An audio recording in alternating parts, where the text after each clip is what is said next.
Round the Moon by Jules Verne. Chapter 16. The Southern Hemisphere.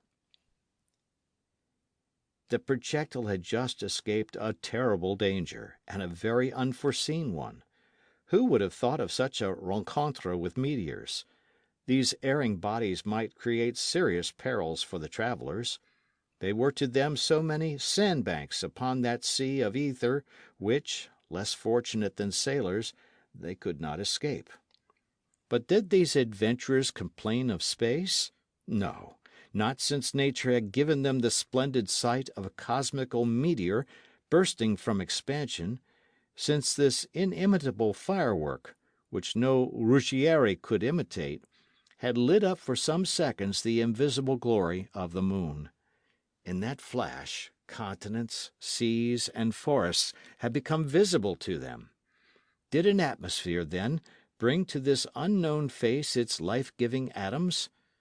Questions still insoluble, and for ever closed against human curiosity. It was then 3:30 in the afternoon. The projectile was following its curvilinear direction round the moon. Had its course been again altered by the meteor? It was to be feared so.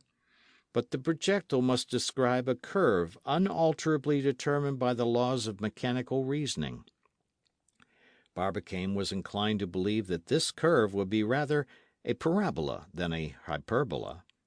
But admitting the parabola, the projectile must quickly have passed through the cone of shadow projected into space opposite the sun. This cone indeed is very narrow, the angular diameter of the moon being so little when compared with the diameter of the orb of day, and up to this time the projectile had been floating in the deep shadow.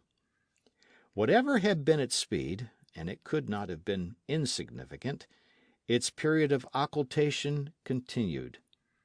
That was evident, but perhaps that would not have been the case in a supposed rigidly parabolical trajectory. A new problem which tormented Barbicane's brain, imprisoned as he was in a circle of unknowns which he could not unravel. Neither of the travellers thought of taking an instant's repose. Each one watched for an unexpected fact, which might throw some new light on their uranographic studies.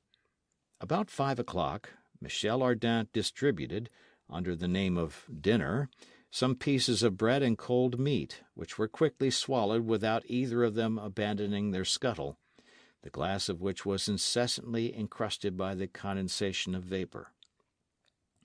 About 45 minutes past 5 in the evening, Nicholl, armed with his glass, sighted towards the southern border of the moon, and in the direction followed by the projectile, some bright points cut upon the dark shield of the sky.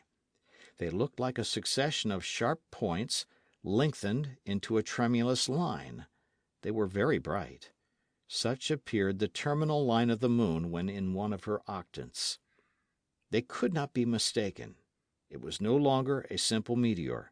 This luminous ridge had neither colour nor motion, nor was it a volcano in eruption, and Barbicane did not hesitate to pronounce upon it. "The sun!"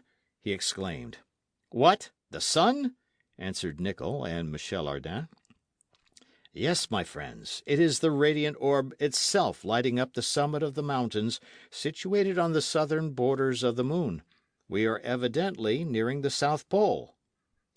"After having passed the North Pole," replied Michel, "we have made the circuit of our satellite, then?" "Yes, my good Michel." "Then no more hyperbolas, no more parabolas, no more open curves to fear?" "No, but a closed curve." "Which is called?" "An ellipse. Instead of losing itself in interplanetary space, it is probable that the projectile will describe an elliptical orbit around the moon." "Indeed!" "And that it will become her satellite." "Moon of the moon!" cried Michel Ardan. "Only I would have you observe, my worthy friend," replied Barbicane, "that we are none the less lost for that." "Yes, in another manner and much more pleasantly," answered the careless Frenchman with his most amiable smile. End of chapter.